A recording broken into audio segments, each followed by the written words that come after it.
ஆசிரியர்களுக்கு வணக்கம். இப்ப நம்ம பார்க்க இருக்க தலைப்பு வந்து பார்த்தீங்க அப்படின்னா, குப்த பேரரசு. குப்த பேரரச பொறுத்தவரைக்கும் வினாக்கள் நமக்கு ஒவ்வொரு ஆண்டுகளிலும் 2லிருந்து 3 வினாக்கள் கிட்ட கேட்கிறாங்க.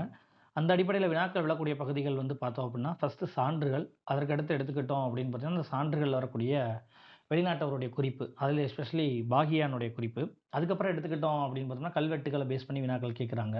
இல்ல நாணயங்கள பேஸ் பண்ணி வினாக்கள் கேட்குறாங்க. அதுக்கப்புறம் ஆட்சியாளர்கள்ன்றதுல அடிப்படையில எடுத்துக்கிட்டோம் அப்படின்னு பார்த்தீங்கன்னா, குப்த பேரரசை தோற்றுவித்தவர், இல்ல அதற்கு அடுத்ததா பார்த்தோம் அப்படின்னா, முதல் முக்கிய ஆட்சியாளரா கருதப்படக்கூடிய 1ஆம் சந்திரகுப்தர், அடுத்து சமுத்திரகுப்தர், 2ஆம் சந்திரகுப்தர். இந்த 3 பேர பேஸ் பண்ணி வினாக்கள் கேட்குறாங்க. அதற்கடுத்து கேட்கக்கூடிய தலைப்பு வந்து பார்த்தோம் அப்படின்னா, ஆ ஹூணர்களுடைய படையெடுப்பு. ஏன்னா, இந்த குப்த பேரரசு வீழ்ச்சியடைவதற்கு காரணமே வந்து பார்த்தீங்கன்னா, ஹூணர்களுடைய படையெடுப்பு தான் ரொம்ப முக்கியத்துவம் வாய்ந்ததா இருக்கு. அத பேஸ் பண்ணி கேட்கலாம். அதற்கடுத்து வினாக்கள் கேட்கக்கூடிய தலைப்பு வந்து பார்த்தோம் அப்படின்னா, இந்த குப்தர்களுடைய ஆட்சி முறை, சமூக பொருளாதாரம் மற்றும் பொற்காலம்னு அழைக்கப்படுவதற்கான காரணம் என்ன? இந்த தலைப்புகள பொறுத்தவரைக்கும் எடுத்துக்கிட்டோம் அப்படின்னு பார்த்தீங்கன்னா, இந்த அரசியல், நிர்வாகம், ஆ பொற்காலம், சமூக பொருளாதாரம் இது எல்லாத்துக்குமே ஸ்கூல் புக்ஸே போதுமானதா இருக்கு. ஓல்டு ஸ்கூல் புக்கும், நியூ ஸ்கூல் புக்லயும் இருக்கிற டேட்டா படிச்சாலே போதும். ஸோ, இத தாண்டி நமக்கு எக்ஸாம் பாயிண்ட் ஆஃப் வியூல கூடிய விஷயங்கள தான் இந்த கிளாஸஸ்ல பார்க்க இருக்கிறோம். அதில குப்த பேரரசுடைய சான்றுகள்ல ரொம்ப முக்கியமானத பார்த்தோம் அப்படின்னா, அயல்நாட்டவருடைய குறிப்புகள்ன்ற அடிப்படையில பாகியானுடைய குறிப்புகள் ரொம்ப முக்கியத்துவம் வாய்ந்ததா இருக்கு. 2ஆம் சந்திரகுப்தருடைய காலகட்டங்கள்ல இந்தியாவிற்கு வந்திருப்பாரு. குப்த பேரரசனுடைய காலகட்டங்கள்லேயே அத நேரடியா பார்த்து தன்னுடைய குறிப்புகள பதிவு செஞ்சிருப்பார். அதற்கப்புறம் குப்த பேரரசு முடிவுற்றதுக்கு அப்புறமும் கூட இந்தியாவிற்கு வந்த 2 முக்கியமான வெளிநாட்டு சீன பயணிகள் தான் பார்த்தோம்னா, யுவான் சுவாங் மற்றும் இட்சிங். இவங்களுடைய காலங்களும் குடுக்கப்பட்டிருக்கு. இவங்க ஹர்ஷருடைய பீரியட்லயும், ஹர்ஷருக்கு அடுத்த பீரியட்ல வந்திருந்தாலும் கூட, குப்தர்கள் பற்றின குறிப்புகள இவங்களுடைய இலக்கியங்கள்லயும் பார்க்கிறதுனால, சான்றுகள்ல இவங்கள பார்க்கிறோம். அடுத்து பார்த்தோம் அப்படின்னா, கல்வெட்டுக்கள் மற்றும் நாணயங்கள். இந்த குப்தர் காலகட்டத்தினுடைய நாணயங்கள பற்றி ஆய்வு செய்தவர் யார் அப்படின்னு பார்த்தோம்னா, 1914ல ஆலன் என்பவர் தான் குப்த நாணயங்கள முழுவதுமா ஆய்வு செஞ்சு வெளியிட்டிருப்பாரு. அதே மாரி குப்தர்களுடைய கல்வெட்ட பத்தி ஆய்வு செஞ்சு வெளியிட்டவர் யார் அப்படின்னு பார்த்தோம்னா, ஃப்ளீட். சரிங்களா? குப்தர்களுடைய நாணயத்த பத்தி ஆய்வு செஞ்சு வெளியிட்டவர் ஆலன். அதே சமயத்தில கல்வெட்டுகள பத்தி ஆய்வு செய்து தொகுப்புகளை வெளியிட்டவர் யாருன்னு பார்த்தோம்னா, ஃப்ளீட் என்பவர் ஆவார். சரிங்களா? இதில சமுத்திரகுப்தருடைய கல்வெட்டுகள்ன்றது வந்து பார்த்தோம் அப்படின்னா, பிரயாக் அதுதான் அலகாபாத் தூண் கல்வெட்டுன்னு சொல்றோம் பார்த்தீங்களா, அந்த பிரயாக் கல்வெட்டு. அடுத்து நாலந்தான்ற பிளேஸ்ல, அடுத்து கயா போன்ற இடங்கள்லயும் இந்த கல்வெட்டுகள் இருக்கிறதா சொல்றாங்க. அடுத்து 2ஆம் சந்திரகுப்தருடைய காலகட்டங்கள்ல பார்த்தோம் அப்படின்னா, உதயகிரி 1 மற்றும் 2 கல்வெட்டும், சாஞ்சின்ற இடத்திலயும், அதுக்கப்புறம் மெக்ரூலி தூண் இரும்பு கல்வெட்டும் இவருடைய காலகட்டத்தை சார்ந்ததா சொல்லப்படுது. அடுத்து 1ஆம் குமாரகுப்தருடைய காலகட்டத்தை சார்ந்ததுல பில்சா தூண் கல்வெட்டும், மாண்டசோர் கல்வெட்டும், மதுரா கல்வெட்டும் இவருடைய காலகட்டங்கள்ல வெளியிடப்பட்டதா சொல்றாங்க. இதே மாண்டசோர் கல்வெட்டுன்ற இடத்துல யசோதவர்மன்னு ஒரு கல்வெட்டு வெளியிட்டிருப்பார். சரிங்களா? அது வேற, இது வேற. அடுத்து பார்த்தோம் அப்படின்னா, ஸ்கந்தகுப்தர் ஜுனாகத்ன்ற இடத்துல எப்படி 1ஆம் ருத்ரதாமன் வந்து ஆல்மோஸ்ட் ஜுனாகத்ன்ற இடத்துல ஒரு கல்வெட்டு வெளியிட்டிருப்பாரோ, அதே மாரி தான் ஸ்கந்தகுப்தரும் ஜுனாகத்ன்ற இடத்துலயும், அடுத்து பிடாரி தூண் கல்வெட்டும், அடுத்து இந்தூர் கல்வெட்டும் இவருடைய காலகட்டங்கள்ல வெளியிடப்பட்டிருக்கும். அடுத்து புருகுப்தர் என்பவர் வந்து பார்த்தோம் அப்படின்னா, பிகார் தூண் என்ற கல்வெட்டும், அடுத்து இம்பார்ட்டன்ட்டா இருக்கக்கூடியது போகர்பூர் செப்புத் தகடும், அடுத்து ராஜ்காட் தூண் கல்வெட்டும் புருகுப்தர் காலகட்டத்தில வெளியிடப்பட்டிருக்கும். அடுத்து புத்தகுப்தர் காலகட்டங்கள்ல பார்த்தோம் அப்படின்னா, சாராநாத் புத்தமூர்த்தி கல்வெட்டு, சாராநாத் கல்வெட்டுன்னு சொல்லுவாங்க. அது இவருடைய பீரியட்ல வெளியிடப்பட்டிருக்கு. அடுத்து பானுகுப்தருடைய பீரியட்ல எரான் தூண் கல்வெட்டு வெளியிடப்பட்டிருக்கு. இதில தான் வந்து பார்த்தோம் அப்படின்னா, அந்த எரான் தூண் கல்வெட்டுல தான் குப்தர்கள் காலகட்டங்கள்ல சதி என்னும் உடன்கட்டை ஏறு முறை இருந்ததற்கான சான்றுகள் கொடுக்கப்பட்டிருக்கு. அப்ப இத எப்படி வினாக்களா கேட்கலாம் அப்படின்னு பார்த்தோம்னா, அந்த கல்வெட்டுகளும், கல்வெட்டுகளுடைய ஆட்சியாளர்களையும் பத்தி என்ன பண்ணலாம்? பொறுத்துக, சரியான இணை, தவறான இணை இப்படின்ற அடிப்படையில குடுத்து கேட்க வாய்ப்புகள் உண்டு. இத அப்படியே என்ன பண்ணிக்கங்க, மெமரி பண்ணிக்கங்க. அதுக்கடுத்து ரொம்ப முக்கியமான சான்றா பார்க்கப்படக்கூடியது, 2ஆம் சந்திரகுப்தரனுடைய மகளான பிரபாவதி குப்தர். அவங்க என்ன பண்ணியிருப்பாங்க அப்படின்னு பார்த்தோம்னா, வாகடக அரசனுக்கு திருமணம் செஞ்சு குடுத்துருப்பாங்க. அந்த அம்மா என்ன பண்றாங்க அப்படின்னு பார்த்தோம்னா, பூனா செப்புத்தகடு கல்வெட்டு வெளியிட்டிருக்காங்க. அந்த பூனா செப்புத்தகடு கல்வெட்டு வந்து பார்த்தோம் அப்படின்னா, குப்தர்கள பத்தின செய்திகள் சொல்லப்பட்டிருக்கு. இது எல்லாமே கல்வெட்டு சான்றுகளா பார்க்கப்படுது. சரிங்களா? ஆ கல்வெட்டுகள் மற்றும் நாணயங்கள் குடுத்துருக்கோம் பார்த்தீங்களா, இந்த நாணயங்கள் வந்து பின்னாடி இருக்க டாபிக்ஸ்ல உள்ள ஆட் ஆயிருக்கும். அடுத்து பார்த்தோம் அப்படின்னா, இலக்கியச் சான்றுகள். புராணங்கள் குப்தர்கள பற்றி சொல்றதா சொல்றாங்க. அதில எஸ்பெஷலி பார்த்தோம் அப்படின்னா, வாயு புராணம், விஷ்ணு புராணம், மத்சய புராணம், ஸ்கந்த மற்றும் மார்க்கண்டேய புராணங்கள் குப்தர்கள பற்றிய செய்திகள சொல்லக்கூடிய முக்கிய சான்றா இருக்கு. அடுத்து தேவி சந்திரகுப்தா மற்றும் உத்தர ராட்சசம் என்ற நூல விசாகதத்தர் எழுதியிருப்பாரு. அந்த நூல்கள்லயும் குப்தர்கள் பற்றின செய்திகள் இருப்பதாகவும், அடுத்து காளிதாசனுடைய இலக்கியங்களான அபிஜல சாகுந்தலம், மேகதூதம், குமார சம்பவம் போன்ற நூல்கள்லயும் குப்தர்கள் காலகட்டத்த பத்தின செய்திகள் சொல்லப்படுவதா சொல்லியிருக்காங்க. அடுத்து குப்த மரபை தோற்றுவித்தவர் யாருன்னா ஸ்ரீகுப்தர் தான் குப்த மரபை தோற்றுவித்ததா சொல்றாங்க. அடுத்து 2வது அரசர் கடோத்கஜான்னு சொல்றாங்க. இந்த 2 ஆட்சியாளர்களுமே ராஜான்ற அந்தஸ்துடையவர்களா மட்டும் இருந்திருக்காங்க. அடுத்து உண்மையிலேயே இந்த குப்த பேரரசா மாற்றியதுல யாருடைய பங்களிப்பு ரொம்ப முக்கியத்துவம் வாய்ந்ததா இருக்கு அப்படின்னு பார்த்தோம்னா, கிபி 4ஆம் நூற்றாண்டை சார்ந்த முதலாம் சந்திரகுப்தர் தான் முதல் முக்கிய ஆட்சியாளரா பார்க்கப்படுறாரு. இவர் தான் குப்த மரபினுடைய உண்மையான தோற்றுவிப்பாளராகவும் பார்க்கப்படுறாரு. ஸோ இவருடைய காலகட்டம் 319லேருந்து 335ன்னு சொல்லப்படுது. லிச்சாவி இளவரசியான குமாரதேவியை இவர் திருமணம் செய்ததன் மூலம் இந்த குப்த அரசுன்றது குப்த பேரரசு நிலையை அடைவதற்கு இந்த திருமண உறவு முக்கிய காரணமா இருந்ததா சொல்லப்படுது. பல இடங்கள்ல குப்தர்கள் தங்களுடைய கல்வெட்டுகள்ல இந்த லிச்சாவி அரசோட திருமணம் செய்தத ரொம்ப பெருமையா எழுதியிருக்காங்க. ஃபார் எக்ஸாம்பிள் பார்க்கலாம் அப்படின்னா, அலகாபாத் தூண் கல்வெட்டுல வந்து சமுத்திரகுப்தர் என்ன சொல்லியிருப்பாருன்னா, தன்னை வந்து லிச்சாவியின் புத்திரன்னு உயர்ந்த விதத்துல அழைச்சிருப்பாரு. ஸோ தன்னுடைய தந்தையை பத்தி புகழ்ந்து பேசாம, தந்தையின் குலத்தை பத்தி உயர்ந்து பேசாம, தாயை பத்தியும், தாயினுடைய குடும்ப வழியை பத்தியும் அவர் பெருமையா இந்த விஷயத்துல சொல்ல வர்றது மூலம், இந்த குப்தர்களுடைய திருமண உறவு முறையில லிச்சாவிகளுடைய பங்களிப்பு ரொம்ப முக்கியம்னு பார்க்கப்படுது. அதே மாரி தன்னுடைய நாணயங்கள்ல மொத மகா ராஜாதி ராஜா என்ற பட்டத்தை சூட்டிக் கொண்டவர் அல்லது தன்னை பெருமைப்படும் விதமாக பொறித்துக் கொண்டவர் யார் அப்படின்னு பார்த்தோம்னா, அந்த முதலாம் சந்திரகுப்தர்ன்னு பார்க்கப்படுது.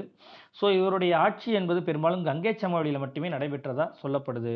இந்த காலகட்டங்கள்ல அயோத்தியை வந்து சகேதா என்றும், அலகாபாத்த பிரயாகை என்றும் அழைக்கப்பட்டதா சொல்றாங்க. ஸோ இந்த மாரி நகரங்களுடைய பழைய பெயர்கள படிச்சுக்கிறது நல்லது.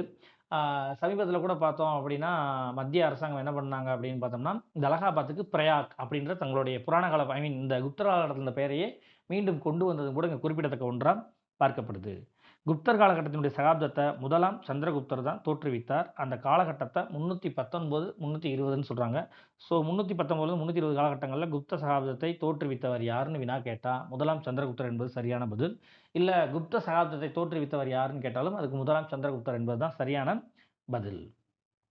ஸோ குப்த பேரரச தான் இப்ப இருக்க வரைபடத்தில பார்க்குறோம். அதில பார்த்தோம் அப்படின்னா, கங்கை சமவெளியை தாண்டி வட இந்தியா முழுவதும், தென்னிந்தியாவினுடைய ஒரு குறிப்பிட்ட பகுதி வரைக்கும் இருக்கு. இந்த மேப்ல இருக்கக்கூடிய ஆட்சி பகுதி யாருடையது அப்படின்னு பார்த்தீங்கன்னா, 2ஆம் சந்திரகுப்தருடையது. ஸோ ஒவ்வொரு ஆட்சியாளர்கள்லயுமே உச்சபட்ச புகழ்மிக்க அதிகாரமுடைய ஆட்சியாளரா ஒருத்தர் இருப்பார். டெல்லி சுல்தானியம்னா அலாவுதீன் கில்ஜி. அதே மாரி விஜயநகர அரசுனா கிருஷ்ணதேவராயர். முகலாயர்கள்னா ஆ அக்பர். ஸோ அந்த மாதிரி இந்த குப்த மரபினுடைய தலைசிறந்த அல்லது மிக உன்னதமான ஆட்சியாளரா யார் பார்க்கப்படுறாங்க அப்படின்னு பார்த்தோம்னா, 2ஆம் சந்திரகுப்தர் பார்க்கப்படுறாரு. இந்த மேப் ஸ்கூல் புக்ஸ்ல இருக்க மேப் தான். இத கவனிச்சு பார்த்தீங்கன்னா, நெறைய விஷயங்கள் புரிய வரும். என்ன அப்படின்னு பார்த்தீங்கன்னா, அதனுடைய பண்டைய நகரங்கள் குடுத்திருப்பாங்க. அதுக்கப்புறம் பார்த்தோம் அப்படின்னா, இந்த கிரீன் கலர் சிம்பல் வந்து கோயில்கள் எங்கெங்க இருக்கின்றதையும், அடுத்து இந்த ரெட் கலர் பௌத்த ஸ்தூபிகளையும், இந்த எஸ் மாதிரி இருக்கிறது ஸ்தூபிகளையும், அந்த ரெட் கலர் பௌத்த கோயில்கள், இந்த எஸ் மாரி இருக்கிறது ஸ்தூபிகள், இந்த ஷேப்ல இருக்கிறது குகை கோயில்கள் பத்தி குடுக்கப்பட்டிருக்கு. அப்ப இந்த வரைபடங்கள்ல எந்தெந்த பகுதி, எந்தெந்த இடத்துனால மார்க் பண்ணப்பட்டிருக்குன்றத ஜஸ்ட் ஃபோக்கஸ் பண்ணுங்க. கண்டிப்பா அதில என்ன பண்ணுவோம்? கொஸ்டின்ஸ் வைக்கப்படும். சரிங்களா? அடுத்து சமுத்திரகுப்தர். இவருடைய காலகட்டம் கிபி 4ஆம் நூற்றாண்டு தான். 335லிருந்து 375 வரை ஆட்சி செய்ததா சொல்லப்படுது. அசோகரனுடைய அலகாபாத் தூண் கல்வெட்டுல பின்புறத்தில தான் தன்னுடைய சாதனைகள பத்தி பொறிச்சிருக்காரு. இந்த கல்வெட்டுகள எழுதுவதற்கு உதவி செய்தவர் யாருன்னா, அவருடைய அவையில இருந்த ஹரிசனர் என்ற அறிஞர் ஆவார்ன்னு சொல்றாங்க. இந்த அலகாபாத் தூண் கல்வெட்டத்த என்னன்னு சொல்றாங்க அப்படின்னா, பிரயாக் பிரசஸ்தி. பிரசஸ்தினா கல்வெட்டுன்னு அர்த்தம் வடமொழியில. சரிங்களா? ஸோ பிரயாக்ன்றது அலகாபாத். அலகாபாத் கல்வெட்டு எனப்படும். அலகாபாத் தூண் கல்வெட்டு மொத்தம் 33 வரிகளை உடையதா சொல்றாங்க. இதுல அவங்க எழுத பயன்படுத்தின எழுத்து நடைமுறை அப்படின்றது வந்து பார்த்தீங்கன்னா, சம்பு காவியா முறையில எழுதியிருக்காங்க. எழுதப்பட்ட வரி வடிவம்ன்றது வந்து பார்த்தீங்கன்னா, நாகரி வரி வடிவத்தில எழுதியிருக்காங்க. மொழி வந்து சமஸ்கிருதம்னு சொல்லப்படுது. இந்த எழுத்து நடைமுறைக்கும், வரி வடிவத்துக்கும் என்ன டிஃபரன்ஸ் அப்படின்னு வந்து பார்த்தோம் அப்படின்னா, இப்ப இங்கிலீஷ் இருக்கு. இங்கிலீஷினுடைய வந்து வரி வடிவம்னு பார்க்கும்போது, ஸ்மால் லெட்டர், கேப்ஸ் லெட்டர் அப்படின்னு 2 கேட்டகரில பிரிக்கிறோம். இது வரி வடிவத்த குறிக்கக்கூடிய சொல்லா பார்க்கப்படுது. இதவே இந்த ஃபாண்ட் ஸ்டைல வந்து பார்த்தோம் அப்படின்னா, இட்டாலியன் ஃபாண்ட் அப்படின்னு சொல்லி ஃபாண்ட்ட மாத்துவோம். சரிங்களா? ஸ்டைலா எழுதுற மாரி. ஸோ அந்த அடிப்படையில வர்றது தான் இந்த சம்பு கவ்யா முறை, வரி வடிவத்துக்கும் உள்ள வித்தியாசம். சரிங்களா? ஸோ இந்த அலகாபாத் கல்வெட்டுல அவருடைய கால வரன்முறைப்படி, அவர் எடுத்த படையெடுப்புகளையும், அவருடைய சாதனைகளையும் இதில பதிவு செய்ததா சொல்றாங்க. அந்த படையெடுப்புகள பெரும்பாலும் 4 நிலைகளா பிரிக்கிறாங்க. அதில முதல் நிலை அப்படின்னு பார்த்தோம்னா, தட்சிணாபதம் என்னும் தென்னிந்தியாவின் மீது மேற்கொள்ளப்பட்ட படையெடுப்புகள பத்தி சொல்லப்படுது. இதில 12 மன்னர்கள அவர் வெற்றி பெற்றதாகவும், அந்த ராஜ்யங்களினுடைய மன்னர் பெயர்களும் கொடுக்கப்பட்டிருக்கு. ப்ரீவியஸ் டிஆர்பில இத பேஸ் பண்ணி தான் என்ன கேட்டிருந்தாங்க அப்படின்னா, எந்த பல்லவ மன்னனை சமுத்திரகுப்தர் தோற்கடித்தார்ன்ற அடிப்படையில வினா கேட்டிருந்தாங்க. ஓல்டு 11த் புக்ல பார்த்தீங்க அப்படின்னா, அந்த 12 மன்னர்களுடைய பெயர்களும், அவர்கள் ஆட்சி செய்த பகுதிகளும் கொடுக்கப்பட்டிருக்கும். அடுத்து 2ஆம் நிலையா பார்த்தோம் அப்படின்னு பார்த்தோம்னா, ஆரியவர்தாவின் 8 மன்னர்கள். அதாவது ஆரியவர்தம்ன்றது வட இந்தியாவ குறிக்கும். அந்த வட இந்தியாவுல 8 அரசர்கள அவர் தோற்கடித்ததாகவும், அந்த 8 அரசருடைய பெயர்களும் கொடுக்கப்பட்டிருக்கு. இதுல நாகர்கள்ன்ற இனத்த பெரும்பாலும் இவர் தோற்கடித்ததா சொல்லப்பட்டிருக்கு. அடுத்து 3வது நிலை இவரோட படையெடுப்பை வகைப்படுத்தணும் அப்படின்னு பார்த்தோம்னா, அடவி ராஜ்யம். அடவியா அல்லது அடவிகா ராஜ்யம்னு சொல்லுவாங்க. அடவிகானா காடு என்று பொருள். காட்டுக்குள்ள இருக்கக்கூடிய சின்ன சின்ன பழங்குடியின ராஜ்யங்கள அவர் தோற்கடித்ததன் மூலம் இதன் மூலம் தெரிய வருகிறது. அடுத்து பார்த்தோம் அப்படின்னு பார்த்தீங்கன்னா, பழங்குடி அரசுகள். இந்த காட்டுப்பகுதியை ஒட்டி இருக்கக்கூடிய பழங்குடிகளுடைய அரசு ஒரு 9 அரசுகள் இருக்கும். அதையும் அவர் தோற்கடித்ததா சொல்றாங்க. இது மட்டும் அல்லாமல் எல்லைப்புறத்தில இருக்கக்கூடிய 5 எல்லை அரசுகள் பிராந்தியாஸ் அதாவது பிராந்தன்ஸ் சொல்ற அடிப்படையில இந்த பிராந்தியங்கள்னு சொல்லப்படக்கூடிய 5 எல்லை அரசுகளையும் அவர் தோற்கடித்ததா சொல்றாங்க.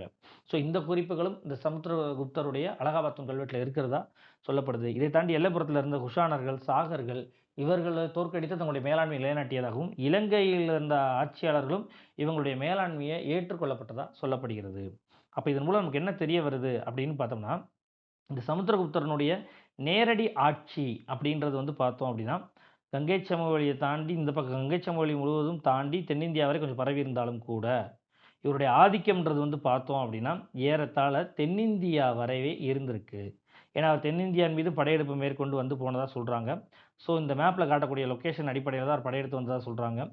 ஆ காஞ்சிபுரத்தை வெற்றி கொண்டதாகவும், ஆ ஒடிசா வழியா படையெடுத்து வந்து காஞ்சிபுரத்தை வெற்றி கொண்டதாகவும், திரும்ப இப்படி வந்து என்ன பண்றாங்க அப்படின்னு பார்த்தோம்னா, இன்றைய திருச்சியை கிராஸ் பண்ணி பொள்ளாச்சி வழியா அவர் ரிட்டர்ன் போனதா சொல்றாங்க. சரிங்களா? அப்ப இந்த பகுதிகள்ல படையெடுத்து வரும்போது, அவங்களுடைய மேலாதிக்கத்த இந்த மன்னர்கள் எல்லாருமே ஏற்றுக்கொண்டதா சொல்லப்படுது. ஆ இது மட்டும் இல்லாம இன்னொரு முக்கியமான விஷயம் என்ன அப்படின்னு பார்த்தோம்னா, இந்த ஹரிசேனர் சமுத்திரகுப்தர அலகாபாத் கல்வெட்டுல என்ன சொல்றாரு அப்படின்னு பார்த்தோம்னா, "த ஹீரோ ஆஃப் 100 பேட்டில்ஸ்" 100 போர்க்களங்களில் வெற்றி பெற்ற கதாநாயகன்ற அடிப்படையில சொல்றாங்க. ஸோ இவ்வாறு இவர் 100 போர்க்களங்கள்ல வெற்றி பெற்றதா சொல்லப்படுறதுனால, இவர் எந்த போர்க்களங்களிலுமே தோல்வி அடையாததுனால, வின்சென்ட் ஆர்தர் ஸ்மித் என்ற ஆங்கிலேயர் இவர் என்ன சொல்றாரு அப்படின்னு பார்த்தீங்கன்னா, நெப்போலியன் ஆஃப் இந்தியா, இந்தியாவின் நெப்போலியன்னு சிறப்பித்து அழைக்கிறதா சொல்றாங்க. இது மட்டும் அல்லாமல் சீன சான்றுகளின் அடிப்படையில மேகவர்மன்ற இலங்கை மன்னன் இந்த காலகட்டங்கள்ல, அதாவது இவருடைய சமகால கட்டங்கள்ல இலங்கையை ஆட்சி செய்ததா சொல்லப்படுகிறது. இவன் என்ன பண்ணியிருக்கான் அப்படின்னா, ஒரு தூதுக்குழுவ அனுப்பி பெரிய பரிசு பொருட்களோட சமுத்திரகுப்தருடைய அவைக்கு அனுப்பியிருக்கான். என்ன காரணத்திற்காக அப்படின்னு பார்த்தோம்னா, புத்தகயாவுல மடாலயம் கட்டுவதற்கு அனுமதி வேண்டி அவன் இந்த பரிசு பொருட்களோட ஒரு தூதுக்குழுவ அனுப்பிச்சிருப்பான். அந்த தூதுக்குழுவை ஏற்றுக்கொண்டு சமுத்திரகுப்தர் என்ன பண்ணியிருப்பார் அப்படின்னு பார்த்தோம்னா, புத்தகயாவுல இந்த இலங்கை மக்கள் வந்து செல்வதற்கு ஏதுவாக மடாலயம் கட்டிக்கொள்ள இலங்கையை ஆட்சி செய்த மேகவர்மன் என்ற மன்னனுக்கு அவர் என்ன பண்ணியிருப்பாருங்க, சம்மதம் தெரிவித்தது முக்கியமான விஷயங்களா பார்க்கப்படுது. ஸோ இவருக்கு அடுத்து ஆட்சிக்கு வந்தது யார் அப்படின்னு பார்த்தோம்னா, சமுத்திரகுப்தனுக்கும் 2ஆம் சந்திரகுப்தனுக்கும் பதவியேற்ற காலகட்டங்களின் அடிப்படையில பார்த்தோம்னா, 5 ஆண்டுகள் இடைவெளி இருக்கும். எதற்காக இந்த 5 ஆண்டுகள் இடைவெளி அப்படின்னு பார்த்தோம்னா, ஒரு சில குறிப்புகள்ல அதிலும் பர்ட்டிகுலரா விசாகதர் எழுதிய தேவி சந்திரகுப்தம் என்ற நூல்ல என்ன சொல்லப்பட்டிருக்கு அப்படின்னு பார்த்தோம்னா, இந்த 2ஆம் சந்திரகுப்தர் பதவியேற்பதற்கு முன்னதாக சமுத்திரகுப்தருடைய மூத்த பையன் ராமகுப்தர் தான் பதவியில இருந்ததாகவும், அவங்களுடைய மனைவி வந்து துருவதேவி என்று இருந்ததாகவும், ஸோ அவங்கள வந்து சாகர்கள் படையெடுத்து வந்ததாகவும், அந்த ராமகுப்தன் போர்ல தோற்று போயி, அவங்க கிட்ட கொஞ்ச காலகட்டம் அடிமையா இருந்ததாகவும், இந்த சூழல்ல சாகர் குலத்தில ஆட்சி செய்த ஆட்சியாளர்கள் இந்த துருவதேவியை திருமணம் செய்றதற்கு முயற்சி மேற்கொள்ளப்பட்டதின் அடிப்படையில, அந்த துருவதேவி மாதிரி வேடம் போட்டு போயி, 2ஆம் சந்திரகுப்தர் சாகர் அரசன கொலை செய்து, குப்த பேரரசை மீண்டு கொண்டு வந்ததாகவும், தன்னுடைய அண்ணன பதவியிலிருந்து நீக்கிட்டு தானே ஆட்சியை கைப்பற்றினதாகவும் சொல்லப்படுது. ஸோ இந்த நிகழ்வுகள் எல்லாமே ஒரு 5 ஆண்டுகள் இடைப்பட்ட காலகட்டங்கள்ல நடைபெற்றதா சொல்லப்பட்டதுனால தான், சமுத்திரகுப்தர் இறந்ததுக்கு அப்புறம் 2ஆம் சந்திரகுப்தர் பதவியேற்றதுக்கு இடைப்பட்ட காலகட்டங்கள்ல 5 ஆண்டுகள் இடைவெளி காணப்படுகிறது. சரிங்களா? ஸோ அதனால தான் என்ன கொடுக்கப்பட்டிருக்குன்னா, இப்பிரச்சனையை சமாளித்து அரியணை ஏறினார் கொடுக்கப்பட்டிருக்கு. இதை தவிர குபேரநாகா என்ற நாகர்குல இளவரசியை இவர் திருமணம் செய்து கொண்டார். இந்த அடிப்படையில் கங்கை சமவெளியில் நாகர்கள் தான் ஆரம்பத்துல இருந்து குப்தர்களை எதிர்த்து இருப்பாங்க. ஸோ அதையும் சமாதானப்படுத்துறதுக்காக அவங்களோட திருமண உறவுமுறையை மேற்கொண்டிருப்பாரு.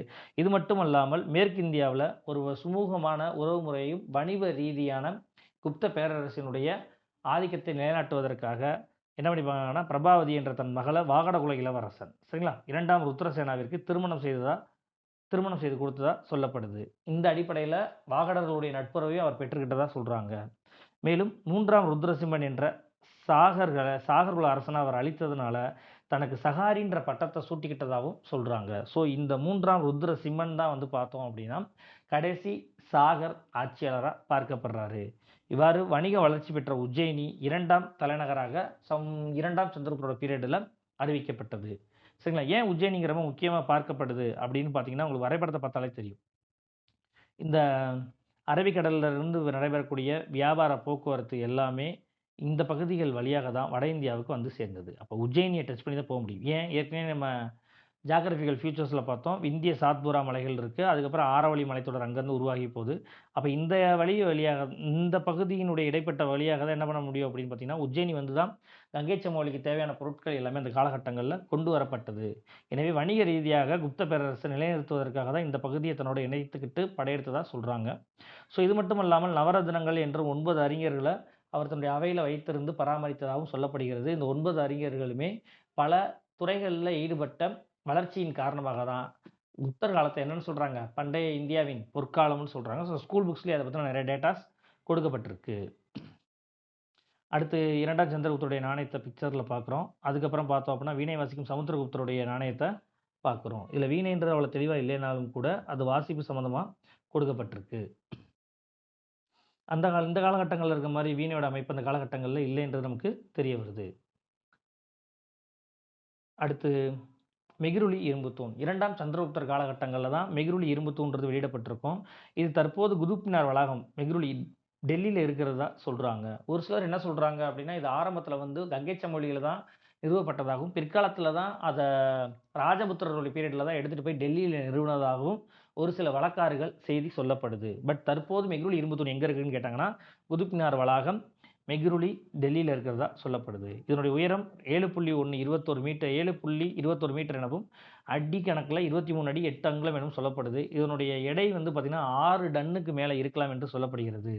ஸோ இது மட்டும் அல்லாமல் இந்த மெஹ்ருலி இரும்புத்தூண் கல்வெட்டில் பார்த்தோம் அப்படின்னா வால்கிகாஸ் என்று சொல்லப்படக்கூடிய பாக்டீரியா பகுதியை பற்றின குறிப்புகள் இருக்கிறதுனால சிந்துவை தாண்டியும் 2ஆம் சந்திரகுப்தருடைய ஆதிக்கம் பரவி இருந்ததாக சொல்லப்படுது. சரிங்களா? ஸோ இந்த செய்தியை வச்சு தான் பார்த்தீங்க அப்படின்னா 2ஆம் சந்திரகுப்தருடைய ஆட்சி வரைபடத்தை வரையும்போது பார்த்தோம் அப்படின்னா இதில் எதை ஆட் பண்ணியிருக்காங்க, சிந்து பகுதியையும் ஆட் பண்ணியிருக்காங்க. அடுத்ததாக பார்த்தோம் அப்படின்னு பார்த்தோம்னா இந்த மெஹ்ருலி இரும்புத்தூண் கல்வெட்டுகளில் விஷ்ணு பற்றியும் பாகவத மதம் பற்றியும் இந்த காலகட்டங்களில் இருந்த மதத்தை தான் பாகவத மதம்னு சொல்கிறாங்க. அதாவது இந்து மதத்தினுடைய பழைய பெயர்கள் இது ஒன்று. ஸோ அதில் விஷ்ணு என்ற கடவுளை பற்றின குறிப்புகளும் கொடுக்கப்பட்டதாக சொல்கிறாங்க. இந்த மெஹ்ருலி இரும்புத்தூணில் காணப்படக்கூடிய சந்திரா என்ற சொல் வந்து பார்த்தோம் அப்படின்னா 2ஆம் சந்திரகுப்தரை பயன்படுத்துறதுக்கு இந்த சந்திரா என்ற சொல்லை பயன்படுத்தியிருக்காங்க. சரிங்களா? இதை தவிர இன்னொரு விஷயமும் இருக்குது. இந்த மெஹ்ருலி இரும்புத்தூண் கல்வெட்டு 1ஆம் சந்திரகுப்தனுடைய சாதனைகளை பற்றியும் சொல்லுது. தன்னுடைய தாத்தாவான 1ஆம் சந்திரகுப்தரை பற்றின செய்திகளையும் இதில் பதிவு பண்ணியிருக்காரு. ஸோ அவரை சந்திரகுப்தர்னு பதிவு பண்ணிட்டு இவர் தன்னை எவ்வாறு பதிவு பண்ணியிருக்காரு அப்படின்னு பார்த்தீங்கன்னா சந்திரான்ற பெயரில் பதிவு பண்ணியிருக்கதா சொல்லப்படுது வரலாற்றாளர்களால். அடுத்து பாகியான் 2ஆம் சந்திரகுப்தரோட பீரியடில் இந்தியாவுக்கு வந்ததாக சொல்கிறாங்க. அப்ராக்சிமேட்டாக அந்த இயர் 399 414 என்று சொல்லப்படுகிறது. இவர் எழுதிய நூலினுடைய பெயர் அல்லது குறிப்புகளோட பெயர் வந்து பார்த்திங்கன்னா போகோ கௌகி அப்படின்ற பேரில் சொல்லப்படுது. இந்த குறிப்புகளில் 2ஆம் சந்திரகுப்தரை பற்றி அவர் பதிவு செய்யவில்லை என்பது ரொம்ப முக்கியமான ஒரு விஷயம். இவர் ஏன் சீனாவிலிருந்து இந்தியாவுக்கு வந்தார் அப்படின்னு பார்த்தோன்னா பௌத்த மதத்தின் மீது கொண்ட பற்றின் காரணமாக பௌத்த மதத்தை சார்ந்த இலக்கியங்களில் பலவற்றை சீன மொழியில் மொழிபெயர்த்து தன் சீன தேசத்துக்கு எடுத்து செல்வதற்காக அவர் இங்கே வந்திருப்பார். இதே வேலையை தான் அடுத்து வந்து யுவான் சுவாங்கும் இட்செங்கும் செய்ய வந்திருப்பாங்க. சரிங்களா? இவருடைய குறிப்புகளில் அன்றைய குப்தர் காலகட்டத்தினுடைய சமூக பொருளாதார நிலைமைகளை பற்றியும் அப்போது இருந்த தீண்டாமையை பற்றின செய்திகளும் இருக்கிறதா குறிப்புகள் காணப்படுவதாக சொல்லப்படுது. மேலும் பாடாலிபுத்திரத்தில் 2 பெரிய மடாலயங்கள் அந்த காலகட்டங்களில் இருந்ததாகவும் பாடாலிபுத்திரத்தினுடைய நகர அமைப்பு அது அசோகருடைய காலகட்டங்களில் எவ்வாறு சிறப்பாக இருந்தது, அசோகருடைய கட்டிடக்கலை போன்றவற்றை பற்றி கூட என்ன பண்ணியிருக்காரு தன்னுடைய குறிப்புகள் அவர் பதிவு செய்ததாக சொல்கிறாங்க. இதை தவிர பஞ்சாப், வங்காளம், மதுரா போன்ற பகுதிகளில் பார்த்தோம் அப்படின்னா பௌத்த சமயம் இந்த காலகட்டங்களில் வளர்ச்சி அடைந்ததாக சொல்லப்படுது. மேலும் டன்காங் கேவ் என்று சொல்லப்படக்கூடிய குகை ஓவியங்களில் ஜாதக கதைகள் புத்தருடைய வாழ்க்கையில் நடைபெற்ற ஜாதக கதைகளை பற்றின குறிப்புகள் இருப்பதாக இந்த டன்காங் கேவில் ஜாதக கதைகள் பற்றிய ஓவியங்கள் இருப்பதாக பாகியான் தன்னுடைய குறிப்புகளில் பதிவு செய்து உள்ளார். சரிங்களா?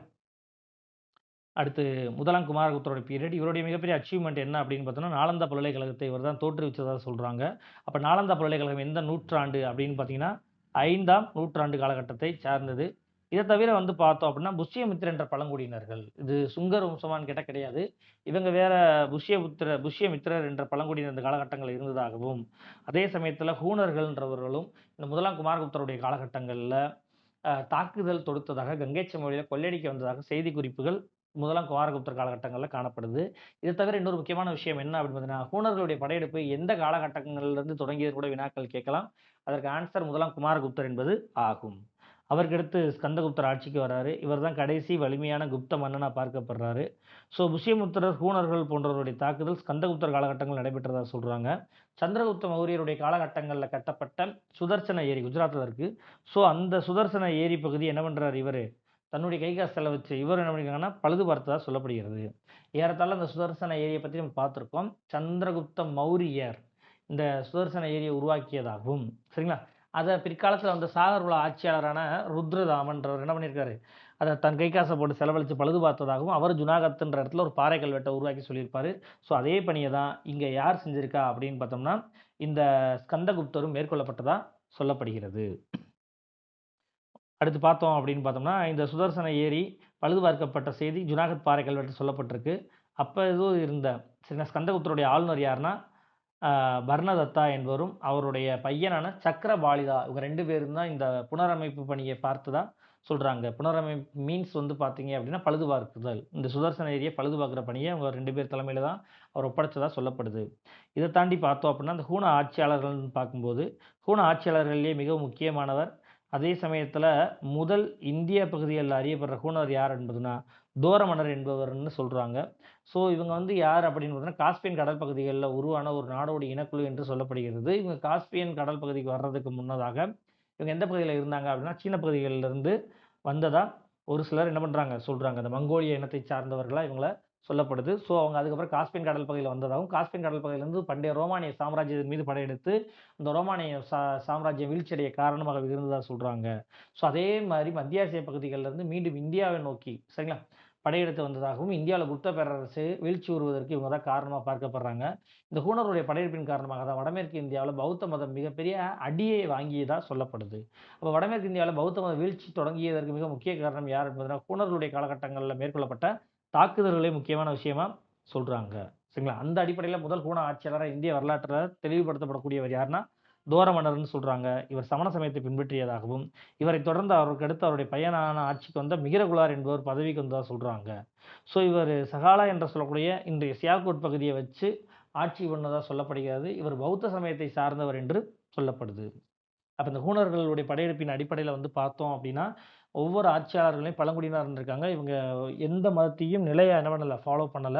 ஸோ படையெடுத்து வர்றாங்க, கொள்ளையடிக்கிறாங்க. அந்த மக்களினுடைய செல்வ வளத்த பயன்படுத்தி தங்களுடைய நிர்வாகத்த பார்த்துக்கிட்டதா சொல்றாங்க. அடுத்து படத்துல பார்த்தீங்க அப்படின்னா, மெஹ்ரூலி இரும்புத் தூணுடைய படமும், அடுத்து அலகாபாத் தூண் கல்வெட்டினுடைய படமும் கொடுக்கப்பட்டிருக்கு.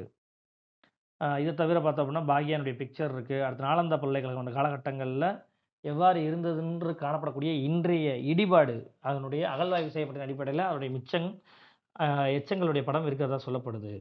ஸோ இந்த குப்த மன்னர்கள் தங்களுக்கு என்னென்ன பட்டங்கள சூட்டிக்கிட்டாங்க அப்படின்னு பார்த்தோம்னா, இந்த ஸ்ரீகுப்தர் கடத்கஜன்றவங்க மகாராஜான்ற பட்டமும், முதலாம் சந்திரகுப்தர் தான் முத முத மகாராஜாதிராஜான்ற பட்டத்தை சூட்டிக் கொண்டதாகவும் பார்த்தோம். அதற்கடுத்து சமுத்திரகுப்தருடைய காலகட்டங்கள்ல பார்த்தோம் அப்படின்னா, கவிராஜான்னு சொல்லி தன்னுடைய அலகாபாத் கல்வெட்டுல பிரயாக் பிரசஸ்தில பதிவு பண்ணதாகவும், அஸ்வமேத பிரகரணம் என்ற பட்டத்தையும், விக்ரம் என்ற பட்டத்தையும் அவர் தன்னுடைய நாணயங்கள்ல பதிவு செய்ததா சொல்றாங்க. சரிங்களா? அடுத்து சமுத்திரகுப்தர் இது தவிர பரம பாகவதர் என்ற பட்டத்தையும் சூட்டிக் கொண்டதா நாலந்தா செப்பேடு சொல்கிறது. அடுத்து 2ஆம் சந்திரகுப்தர் தன்னை விக்ரமாதித்யர் ரொம்ப இம்பார்ட்டன்ட். அடுத்து சகாரி வெரி வெரி இம்பார்ட்டன்ட். அடுத்து தேவகுப்தா, நரேந்திர சந்திர சிங் விக்ரம் போன்ற பெயர்கள்ல தனக்கு அவர் பட்டத்தை சூட்டிக் கொண்டதா சொல்லப்படுது. முதலாம் குமாரகுப்தர் தன்னை மகேந்திர ஆதித்யா எனவும், சக்கராதித்யா எனவும் அழைத்துக் கொண்டதாகவும், ஸ்கந்தகுப்தர் தன்னை விக்ரம ஆதித்யா எனவும், கரம ஆதித்யா எனவும் அழைக்கப்பட்டதா சொல்றாங்க. இதைத் தவிர நாணயங்கள்ல பொதுவா ஸ்கந்தகுப்தர் தன்னை பரமபாகவதா என்றும், சக்கரபாமா என்றும், கஹாமு தூண் கல்வெட்டுல அவர புகழ்ந்து பேசினதா சொல்லப்படுகிறது. ஸோ இது எல்லாமே அந்த காலகட்டங்கள்ல இருந்த குப்த மன்னர்களினுடைய சிறப்பு பெயர்களும், அந்த பெயர்கள் வந்து எந்தெந்த நாணயம் அல்லது கல்வெட்டுகள்ல வெளியிடப்பட்டிருக்கின்ற செய்தி இங்க கொடுக்கப்பட்டிருக்கு. அடுத்து அமைச்சரவை. இந்த குப்தருடைய காலகட்டங்கள்ல இருந்த அமைச்சரவையில முக்கியமான அமைச்சர்கள் யார் யார் அல்லது மேற்பார்வையாளர்கள் பார்த்தோம் அப்படின்னா, போர் மற்றும் அமைதி அமைச்சராக மகா சந்தி விக்கிரகா என்பவரும், தலைமை அமைச்சராக அமர்தியா என்பவரும், இராணுவ தளபதியாக மகா பால திக்ருதா என்பவங்க இருந்ததாகவும், காவல்துறை தலைவராக தண்டபாஷிகா என்பவர் இருந்ததாகவும், அரச கருவூலத் தலைவராக பண்டகாரத்ரியா என்பவங்க இருந்ததாகவும், காவல்துறை தலைவராக வினயசிஸ்தி சான்ஸ்தபக் என்ற பதவி உடையவர்கள் இருந்ததாகவும், அரச சமையலறை தலைவரை கதயாத் பாகிகா என்ற பெயர்கள் அழைக்கப்பட்டதாகவும் செய்திகள் சொல்லப்படுது. இதில் வந்து அரசு சமையலறை தலைவர் மற்றும் கல்வித்துறை தலைவர், அரச கருவூலர் தலைவர், காவல்துறை தலைவர், இராணுவ தளபதி இவங்கெல்லாம் முக்கியமான பொறுப்புகள் முக்கியமான பதவிகளாக பார்க்கப்படுது. இதை தவிர பண்டைய கால இந்தியாவின் முதல் அதிகாரத்துவமிக்க ஆட்சி ரொம்ப ரொம்ப இம்பார்ட்டண்ட். ஃபர்ஸ்ட் சயின்ஸ் ஆஃப் பியூரியக்ரசி அப்படின்னு சொல்கிறாங்க. அதுக்கு என்ன பொருள் அப்படின்னு பார்த்தீங்கன்னா, முத நில ரீதியாக மக்களை தங்களுடைய ஆட்சியின் கீழ் என்ன பண்ணுறாங்க அப்படின்னா, அதிகாரமிக்கவர்களாக, அதிகாரம் என்பதை ஒரு குறிப்பிட்ட மக்கள் மட்டுமே வைத்துக்கொண்டு மற்ற மக்களை அவங்க என்ன பண்ணுறாங்க, ரூல் பண்ணதா இதன் மூலம் நமக்கு தெரிய வருது. ஸோ இவ்வாறு பண்டைய கால இந்தியாவின் முதல் அதிகாரத்துவ ஆட்சி என்பது யாருடைய காலத்தை குறிக்குது அப்படின்னு பார்த்தீங்கன்னா, குப்தர் காலகட்டத்தை சார்ந்ததாக சொல்லப்படுகிறது. இதை தவிர அந்த காலகட்டங்களில் எழுதப்பட்ட புராணங்களில் பார்த்தோம் அப்படின்னா, கிருஷ்ணா என்ற ஒரு புதிய வைணவ வழிபாட்டு முறையில் கிருஷ்ணா என்ற புதிய கடவுள் வழிபாட்டு முறை இந்த காலகட்டங்களில் தான் தோன்றியதாகவும் சொல்லப்படுது. ஏன்னா இந்த காலகட்டங்களில் தான் புராணங்கள் துவக்கப்பட்டிருக்கும். ஸோ பகவத்கீதை போன்ற விஷயங்கள், மகாபாரதம், ராமாயணம் போன்றவை எல்லாம் சொல்லப்பட்டால் கூட இந்த காலகட்டங்களில் தான் அது முழுமையாகவே மக்கள்கிட்ட கொண்டு போய் சேர்க்கப்பட்டிருக்கும். ஸோ அந்த அடிப்படையில் தான் இந்த கடவுள் உருவானதாக சொல்கிறாங்க. அடுத்து தென்கிழக்கு ஆசியாவுடனான வியாபாரம் என்பதை தாமிரலிப்தி என்ற தாம்லுக் துறைமுகம் மூலமாக கிழக்காசியா பகுதியோடும், அதே சமயத்தில் அந்த கிழக்காசிய பகுதிகளில் சொர்ணபூமி என்ற மியான்மரும், அவதீபா என்று சொல்லக்கூடிய ஜாவா என்ற நாடும், கம்போடியா என்று சொல்லப்படக்கூடிய நாடுகள்லையும் இவங்க இந்த வியாபாரத்தை இந்த பகுதிகளோட செய்து தான் மேற்கொள்கிறாங்க. அதில் பார்த்தோம் அப்படின்னா, இந்த தாமிரலிப்தின்றது எந்த இடத்துல இருக்குது அப்படின்னு வரைபடத்தில் பார்த்தோம் அப்படின்னா, இன்றைய மேற்கு வங்காள பகுதிகளில் இந்த தாமிரலிப்தி பகுதி இருக்கிறதா சொல்லப்படுது. ஸோ இங்கேருந்து அவங்க தென்கிழக்கு ஆசியாவோட வியாபாரத்தில் ஈடுபட்டதா சொல்கிறாங்க. அடுத்து பார்த்தோம் அப்படின்னா,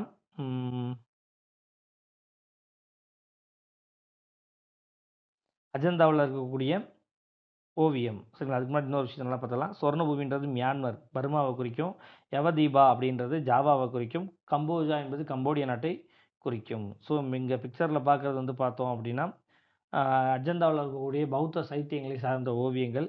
அதற்கடுத்து பார்த்தோம் அப்படின்னா, அஜந்தாவில் இருக்கக்கூடிய குடைவரை கோயிலினுடைய சிற்பத்தை பற்றி சொல்கிறாங்க ஓவியத்தை பற்றி இந்த அஜந்தா ஓவியம் ஃபேமஸ். ஸோ அங்கே இருக்கக்கூடிய குடைவரை கோயில்கள் உள்ள பிக்சரை தான் இங்கே காமிச்சிருக்காங்க. ஸோ இந்த குடைவரை கோயிலுடைய என்ட்ரன்ஸ் தான் பார்க்குறோம். ஏறத்தாழ 20க்கும் மேற்பட்ட குடைவரை கோயில்கள் இருக்கிறதா சொல்கிறாங்க. அதில் இருக்கக்கூடிய ஓவியம் தான் மேலே நம்ம பார்க்குறோம். அடுத்து இந்த கிழக்கு கடற்கரை பகுதிக்கு எவ்வாறு தாமிரலிப்தி ஒரு முக்கிய துறைமுகமாக இருந்ததோ, அதே மாதிரி மேற்கு பகுதியை பொறுத்த வரைக்கும் பார்த்தோம் அப்படின்னா, பரோச், சோப்ரா, கல்யாண் போன்றவை முக்கியமான மேற்கு கடற்கரை சமவெளியிலேருந்து முக்கிய துறைமுகங்களாக பார்க்குறாங்க. இதை தாண்டி இந்த குப்தர்கள் காலகட்டங்களில் வருவாயை பற்றி பார்த்தோம் அப்படின்னா, ஒரு அட்டவணை கொடுத்து என்னென்ன வருவாய் எதற்காக வசூலிக்கப்பட்டதுன்றது பள்ளி பாடப்புத்தகங்களே கொடுத்துருக்காங்க.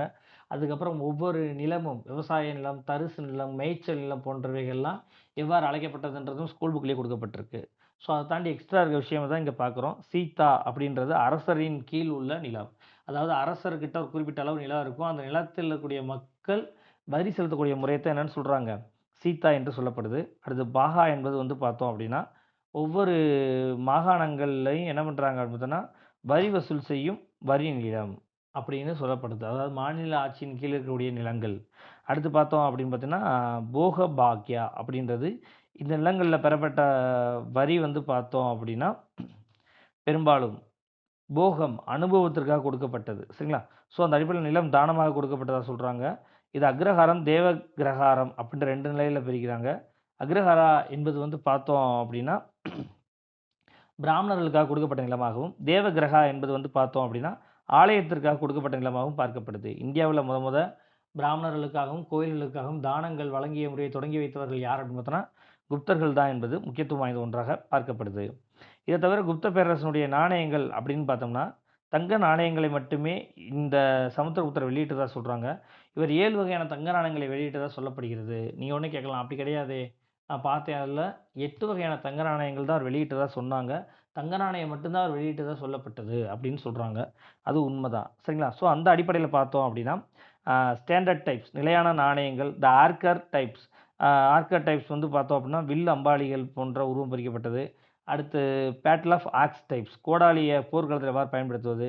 லிச்சாவி வகை நாணயங்களையும் கச்சா வகை நாணயங்களையும் புலியை அடிமைகள் கொள்கிற மாதிரி இருக்கக்கூடிய நாணயங்களையும் த லிரிக்ஸிக்ஸ் டைப் என்று சொல்லப்படக்கூடிய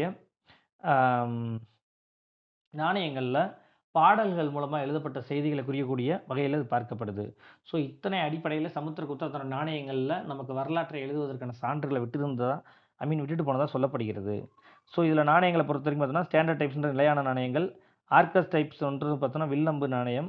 அடுத்து பேட்டில் ஆக்ஸ் டைப்ஸ்ன்றது பார்த்தோன்னா கோடாலியை சார்ந்த நாணயம். அடுத்து லிச்சாவி வகையை சார்ந்த நாணயத்தையும் கச்சா வகை நாணயங்களையும் டைகர் ஸ்லேயர் டைப் புலி கொள்கிற மாதிரி இருக்கக்கூடிய நாணயமும் அடுத்து லிரிக்ஸ் டைப் பாடல் எழுத்து முறையில் இருக்கிற மாதிரியான நாணயங்களையும் அடுத்து இந்த அஸ்வமேதா வகையான யாகங்களை செய்யப்பட்டதற்கான செய்திகள் இருக்கப்பட்டதாகவும் சொல்லப்படுது. சரிங்களா? ஸோ அப்போ இந்த 8 வகையான நாணயங்களை அவங்க பயன்படுத்த சொல்கிறாங்க. அதனால தான் 7+1 கொடுக்கப்பட்டிருக்கு. ஏன்னா என்சிஆர்டி புக்குள்ள 7ன்னு தான் கொடுத்துருக்காங்க. சரிங்களா? அப்போ இந்த குப்தர்கள் காலகட்டங்களில் வந்து பார்க்கும்போது இந்த நாணயங்களில் இத்தனை வகை முறைகளை அவங்க பின்பற்றுறதா சொல்கிறாங்க. ஏன்னா 2017 இதை பேஸ் பண்ணி வினாக்கள் கேட்டிருந்தாங்க. அடுத்து 2ஆம் சந்திரகுப்தர் பார்த்தோம் அப்படின்னா 8 வகையான தங்க நாணயங்களை வெளியிட்டதாக குறிப்புகள் இருக்குது. தங்க நாணயத்தை தினார் எனவும் டெனாரே என்பது வெள்ளி நாணயம் எனவும் அடுத்து பார்த்தோம் அப்படின்னா டேலர் என்பவங்க செப்பு நாணயம் எனவும் அழைக்கப்பட்டதாக சொல்கிறாங்க. அடுத்து archer type catch type the சாத்ரா type lion slayer type horse man type the standard type Chakra Vikrama type மற்றும் கால்ஷா டைப் இது எல்லாமே யாருடைய காலத்து நாணயங்கள் அப்படின்னு பார்த்தோம்னா 2ஆம் சந்திரகுப்தர் பீரியடில் வெளியிடப்பட்ட நாணயங்களாக பார்க்கப்படுது. ஸோ பண்டைய இந்தியாவின் பொற்காலம் அப்படின்னு சொல்கிறதுக்கு குப்தர் காலத்தை ஏன் சூஸ் பண்ணாங்க அப்படின்னா இந்த காலகட்டங்களில் தான் சமஸ்கிருத மொழியினுடைய வளர்ச்சி வேகமாக இருந்தது. அறிவியல் பண்பாட்டு துறைகளில் சமஸ்கிருதத்தினுடைய தாக்கம் மிகுதியாக காணப்பட்டதும் இந்த காலகட்டங்கள் தான் சொல்லப்படுது. சரிங்களா? ஸோ அந்த அடிப்படையில் காளிதாசர் வந்து எழுதப்பட்ட இலக்கியங்கள் அப்படின்னு பார்த்தோம்னா விக்ரம உருவசியம் குமார சம்பவம் அடுத்து மாளவிய அக்னிமித்திரம் ரகுவம்சம் ரீது சம்ஹாரம் மேகதூதம் அபிஜல சாவுந்தரம் போன்றவற்றை இலக்கியங்களாக அவர் படைத்ததாக சொல்கிறாங்க. யார்? காளிதாசர். அதுக்கப்புறம் குப்தர் காலத்துடைய நாணயங்கள் இங்கே பிக்சரில் இருக்குது. அதில் பார்த்தோம் அப்படின்னா ஒவ்வொரு வகையானது. நிலையான வகை நாணயங்கள்ன்றது மேலே இருக்கிற மாதிரி. அடுத்து கிங் அண்ட் டைப் குயின்ஸ்ன்றது வந்து பார்த்தோம் அப்படின்னா அரசனும் அந்த காலகட்டங்களில் அந்த அரசியனுடைய அமைப்பு முறை எவ்வாறு இருந்தது கொடுக்கப்பட்டிருக்கு. அடுத்து வில் மற்றும் அம்பு எதிர்க்கக்கூடிய நாணயம். அதுக்கப்புறம் எடுத்துக்கிட்டோம் அப்படின்னு பார்த்தோம்னா கோடாலி வைத்திருக்கக்கூடிய வகையான நாணயம். அடுத்து பாடல் வரிகள் இடம்பெற்றுள்ள நாணயங்கள்னு சொல்லி நாணயங்களும் நமக்கு குப்தர் கால வரலாற்றை அறிந்து கொள்ள மிக முக்கிய காரணமாக இருக்குது. இதை தவிர புலியை கொல்லும் நாணயமும் இந்த காலகட்டங்களில் வெளியிடப்பட்டதாக சொல்லப்படுது. அடுத்த நாணயங்களில் அஸ்வமேதா யாகம் நடத்தும் போது செய்யப்பட்ட யாகங்களை பற்றின அஸ்வமேதா என்ற யாகம் செய்யும்போது செய்யப்பட்ட முக்கியமான செய்யப்பட்ட விஷயங்களும் இந்த நாணயங்கள் இடம்பெற்றதாக சொல்கிறாங்க. அடுத்து பார்த்தோம் அப்படின்னா அந்த அஸ்வமேத யாகம் நடத்தினதுக்கான குதிரை மற்றும் அப்போது இருந்த அரசியனுடைய உருவம் எல்லாமே நாணயங்களில் பொறிக்கப்பட்டதாக சொல்கிறாங்க. விசாகதத்தர் என்பவர் முத்திர ராட்சசம் என்ற தேவிச்சந்திர மற்றும் தேவிச்சந்திரகுப்தன் என்ற நூலையும் சூத்ரகா என்பவர் மிருச்சகரியம் என்ற நூலையும் தண்டீன் என்பவர் காவிய தர்ஷனா மற்றும் தசகுமார சரிதா என்ற நூலையும் விஷ்ணு சர்மா பஞ்சதந்திர கதைகள் என்ற நூல்களையும் இந்த காலகட்டங்களில் எழுதப்பட்டதாக சொல்கிறாங்க. இதை தவிர விஷ்ணு சர்மா கீத உபதேசம் என்ற நூலையும் சந்திரஹோமி என்றவர் பார்த்தோன்னா சந்திர வியாக்கணா என்ற நூலையும் பாஷா என்பவர் சொப்ன வாசவதத்தம் மற்றும் காரு சுத்தம் என்ற நூல்களையும் அவர் வெளியிட்டதாக சொல்லப்படுகிறது. ஸோ இது எல்லாமே அந்த காலகட்டங்களில் எழுதப்பட்ட முக்கிய இலக்கியங்களாக பார்க்கப்படுது. இதை தவிர இந்த குப்தர் காலகட்டத்தினுடைய கட்டக்கலை அப்படின்னு பார்த்தோம்னா விஷ்ணு கோயில்ன்றது வந்து திகாவா ஜபல்பூர்ன்ற இடத்துல இருக்கிறதாகவும் அடுத்து சிவன் கோயில் வந்து பார்த்தோன்னா பர்மா அப்படின்றது வந்து பூம்ரே அப்படின்றது வந்து பார்த்தோம் அப்படின்னா நாகாலாந்தில் இருக்கிறதாகவும் அடுத்து வந்து பார்த்தோம் அப்படின்னா பார்வதி கோயில் நச்சா குத்தாரான்ற இடத்துலையும் தசவதாரம் கோயில் வெரி வெரி இம்பார்ட்டன்ட் தியோகார் என்ற இடத்துலையும் தான்சியில் இருக்கிறதா சொல்கிறாங்க. அடுத்து பிதர்கான் கோவில் பிதர்கான்றது தான் பார்த்தோம் அப்படின்னா குப்தர்களால் கட்டப்பட்ட பிதர்கன் கோயில் தான் குப்தர்களால் கட்டப்பட்ட முதல் செங்கற்கல் கோயிலாக பார்க்கப்படுது. அடுத்து லக்ஷ்மண் கோயில்ன்றது கான்பூர் மற்றும் சிர்பூர் ரைப்பூர் ஒட்டி இருக்கக்கூடிய இடங்களில் 2 கோயில் கட்டப்பட்டதாகவும் அடுத்து முகுந்தரா என்ற கோயில் கோடான்ற இடத்துல கட்டப்பட்டதாகவும் சொல்றாங்க. ஸோ இந்த கோயில்கள் கட்டப்பட்ட காலம், அதனுடைய தனிப்பட்ட சிறப்புகள் எல்லாமே வந்து பார்த்தீங்க அப்படின்னா, வரக்கூடிய தேர்வுகள் மற்றும் ரிவிஷன் மாடல்ஸ்ல ரெஃபரன்ஸஸா கேட்க வாய்ப்புகள் உண்டு. அடுத்து வாகடகர்கள். இந்த வாகடர்கள் குப்தருடைய ஆட்சி காலகட்டங்கள்ல இன்றைய மத்திய பிரதேசம், குஜராத், மகாராஷ்டிரா பகுதியை ஒருங்கிணைந்து ஆட்சி செய்தவர்கள். ஸோ வாகடர்கள்ல முதல் ஆட்சியாளரா யார் பார்க்கப்படுறா அப்படின்னு பார்த்தோம்னா, விந்திய சக்தி என்பவர் பார்க்கப்படுறாரு. இவருடைய தலைநகரமாக இன்றைய மத்திய பிரதேசத்தில கூடிய விதிசான்ற நகரம் இருந்ததாகவும், பிற்காலத்தில தலைநகரம் பல இடங்களுக்கு மாற்றப்பட்டதாகவும் சொல்றாங்க. அந்த அடிப்படையில முதலாம் ருத்ரசேனாவ வந்து பார்த்தோம் அப்படின்னா, சமுத்திரகுப்தரின் சமகாலத்தவர் எனவும், முதலாம் பிருத்திவிசேனா என்பவர் குந்தலேந்தரர் எனப்படுவதாகவும் சொல்லப்படுறாங்க. இந்த முதலாம் ருத்ரசேனாவும், அதுக்கப்புறம் முதலாம் பிருத்திவிசேனாவும் இருவருமே சமுத்திரகுப்தருடைய படையெடுப்பின் போது தோல்வியை சந்தித்தவர்கள்ன்றது ரொம்ப ரொம்ப முக்கியமான விஷயமா பார்க்கப்படுது. சரிங்களா? ஸோ சமுத்திரகுப்தர் படையெடுத்தம்போது இந்த ருத்ரசேனா என்பவரும், பிருத்திவிசேனா என்பவரும் அவர்ட்ட தோல்வியை சந்தித்ததா சொல்றாங்க. அதுக்கப்புறம் தான் பார்த்தோம் அப்படின்னா, 2ஆம் சந்திரகுப்தர் தன்னுடைய காலகட்டங்கள்ல தன்னுடைய மகள் ஆ என்ன பண்றாங்க அப்படின்னு பார்த்தோம்னா, தன்னுடைய மகள அ மு 2ஆம் ருத்ரசேனா என்பவருக்கு திருமணம் செய்து கொடுத்ததன் அடிப்படையில ஒரு சுமூகமான உறவு குப்தர்களுக்கும், வாகடர்களுக்கும் இடையே ஏற்படுத்தப்பட்டதா சொல்றாங்க. ஸோ இந்த வாகடக மரபின் கடைசி அரசனா பார்க்கப்பட்டவன் யாருன்னா, 2ஆம் பிருத்திவிசேனா என்பவன் பார்க்கப்படுறான். ஸோ இத தாண்டி இந்த இதில ஒரு பாகியான பத்தின பிடிஎஃப் ஃபுல்லா அப்லோட் பண்ணப்படுது. ஸோ பாகியான பத்தி படிச்ச அந்த குறிப்புகள் எடுத்துக்கங்க.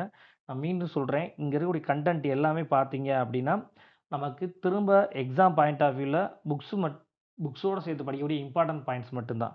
ஸோ இந்த குப்தர்கள பேஸ் பண்ணி ஸ்கூல் புக்ஸ்லயே நமக்கு நெறைய டேட்டாஸ் இருக்கு. நிர்வாகம், சமூகம், பொருளாதாரம்ன்ற அடிப்படையில.